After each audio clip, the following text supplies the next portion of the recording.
आदतें अच्छी या बुरी होती है। अच्छी आदतों से हम जीवन में वो सब पा सकते हैं जिनकी हम इच्छा रखते हैं। दूसरी तरफ बुरी आदतें हमसे सब कुछ छीनने की शक्ति रखती हैं। आदतें हज़ारों तरह की होती है, लेकिन अगर हम किसी भी आदत को ज़रूरत से ज़्यादा दोहराते हैं, वह बुरी आदत बन जाती है। जैसे खाना कोई बुरी आदत नहीं है, लेकिन ज़्यादा खाना या खाते ही रहना एक बुरी आदत है। बोलना कोई बुरी आदत नहीं है, मगर ज़्यादा या बेवजह बोलना एक काफ़ी बुरी आदत है। आज हम इस कहानी में यही आपको बताने जा रहे हैं कि आप लोग किन 5 जगहों या किन 5 अवसरों पर चुप रह के अपना बुद्धिमानी का परीक्षण दे सकते हैं। अभी तक आपने हमारे चैनल को सब्सक्राइब नहीं किया है तो सब्सक्राइब कर लीजिए, नहीं तो आगे आप इस कहानी में डूब जाएंगे। कहानी है बड़बोले विद्यार्थी की। एक बार की बात है, एक गुरु का एक शिष्य बहुत अधिक बोलने की आदत से परेशान रहता था। जब भी वह किसी से मिलने के बाद अपने दोस्तों के सामने उस व्यक्ति के बारे में अपने विचार देना शुरू कर देता, चाहे कोई उससे पूरे मन से पूछे या नहीं। वह अपने आसपास की लगभग हर चीज़ के बारे में आश्रम में रहने वाले लगभग हर छात्र को, शिक्षक हो या अपना सहपाठी हो, उनको अपनी राय बताता। उसकी अपनी सकारात्मक या नकारात्मक राय थी, जिसे वह बिना सोचे समझे लोगों के सामने रख देता। जब भी आश्रम में रहने वाला कोई अन्य छात्र उसके पास कोई समस्या लेके आता, तो वह उसकी पूरी बात सुने बिना उसे सलाह देना शुरू कर देता। वह अक्सर अपने दोस्तों से कहता रहता कि तुम इस काम को ऐसे करो, वह काम ऐसे ही करना चाहिए। उसे अपने आसपास की चीज़ों के बारे में जो भी आधा अधूरा ज्ञान था, वह बीच बीच में गपशप के दौरान बात करके उस ज्ञान का ढोंग करता था। उसकी इन्हीं हरकतों के कारण आश्रम के किसी भी छात्र या शिक्षक कभी उसे गंभीरता से नहीं लेते। अक्सर उसके साथ पढ़ने वाले छात्र दूर रहने की कोशिश करते थे, क्योंकि वह उन्हें हर बात पर सलाह देता था। कोई नहीं चाहता था कि वह उनका दोस्त बने।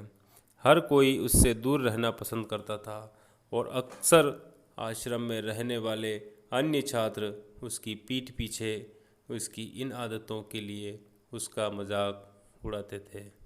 वह लड़का खुद भी जानता था कि उसके बहुत बोलने की आदत के कारण उसे कोई पसंद नहीं करता।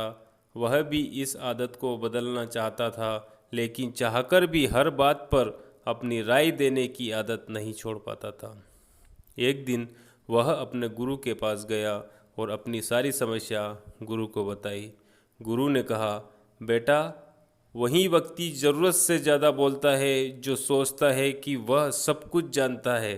ऐसा व्यक्ति जो यह मानता है कि वह बहुत कम जानता है और अभी भी बहुत कुछ सीखना है, वह कभी भी अधिक नहीं बोलता और न ही अपनी राय देता है।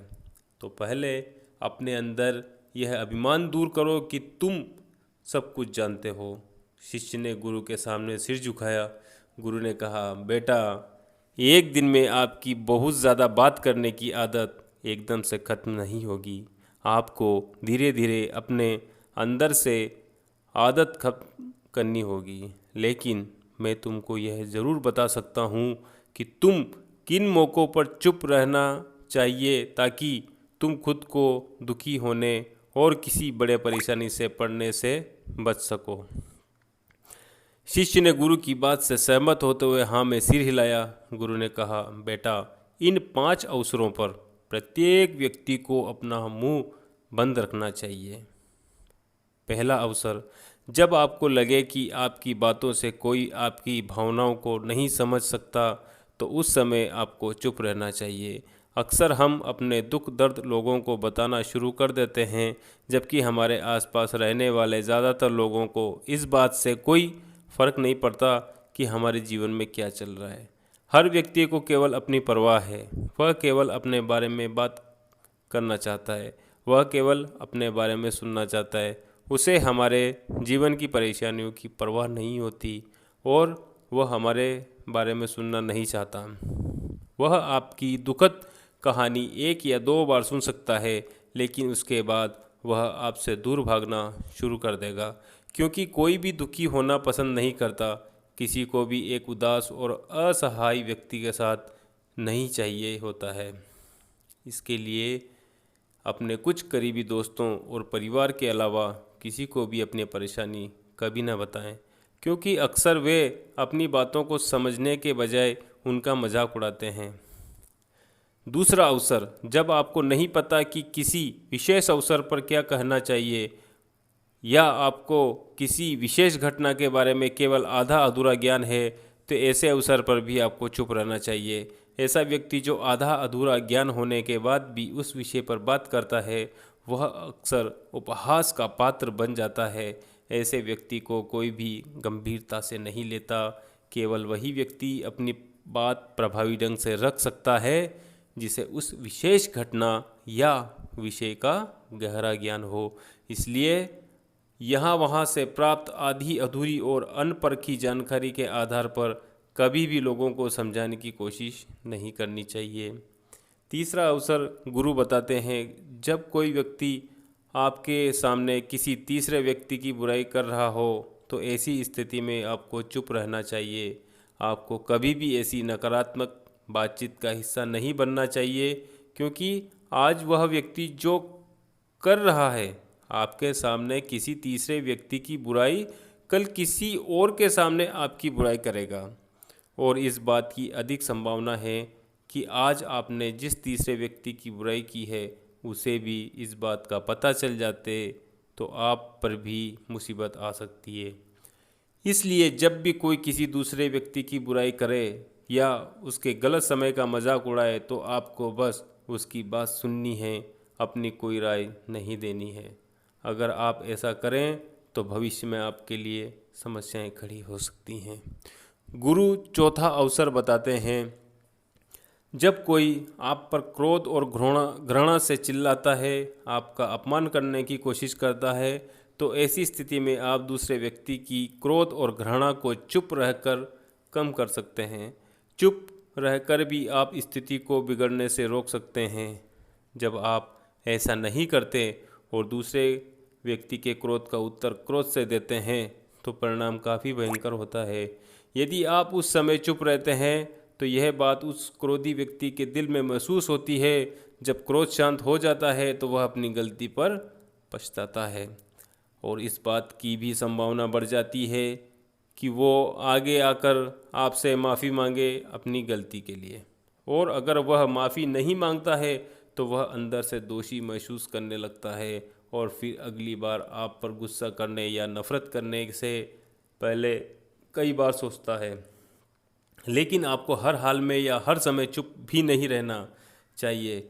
अगर कोई गलत कर रहा है तो उसका जवाब आपको देना चाहिए, क्योंकि कुछ लोग ऐसे भी होते हैं जो हमारी खामोशी को हमारी कमज़ोरी समझते हैं। गुस्से में चुप रहने का यह तरीका केवल परिवार, करीबी रिश्तेदारों और कुछ करीबी दोस्तों के लिए ही सही है, हर इंसान के लिए नहीं। अगर आप हर जगह खामोश रहने लगे तो इसका गलत इस्तेमाल भी हो सकता है। गुरु आखिरी और पांचवें अवसर को बताते हुए शिष्य से कहते हैं कि जब कोई व्यक्ति अपने जीवन की कोई दुखद घटना या अपने जीवन की परेशानी साझा कर रहा हो, ऐसे में आपको चुप रहना होगा और सिर्फ उसकी बातों को सुनना होगा। ज़्यादातर लोग ऐसे हैं कि उनके सामने किसी ने उनकी समस्या सुनाई नहीं कि उन्होंने समाधान देना शुरू कर दिया। हालांकि जब कोई व्यक्ति अपनी समस्या हमारे साथ साझा कर रहा है तो वह हमसे किसी सुझाव की उम्मीद नहीं करता। वह चाहता है कि हम उसकी बात ध्यान से सुने, क्योंकि जब हम उनकी बात सुनते हैं उस व्यक्ति को आंतरिक शांति मिलती है। उसे लगता है कि कोई मेरी बातों को समझता है। अधिकांश समय लोग अपनी समस्याओं को हमसे साझा करते हैं तो वे हमें केवल अपनी बात बताना चाहते हैं। वे हमसे किसी भी प्रकार की सलाह नहीं चाहते, क्योंकि वे पहले से ही सभी तरह की सलाह जानते हैं जो हम उन्हें देने जा रहे हैं। मुसीबत के समय किसी व्यक्ति को सांत्वना देने का सबसे अच्छा तरीका उस व्यक्ति की बात को ध्यान से सुनना है। जब हम बिना ध्यान दिए लोगों की बातों को सुनते हैं बिना किसी सलाह के, तब उनकी आंखों में हमारे लिए सम्मान और स्नेह का भाव पैदा हो जाता है।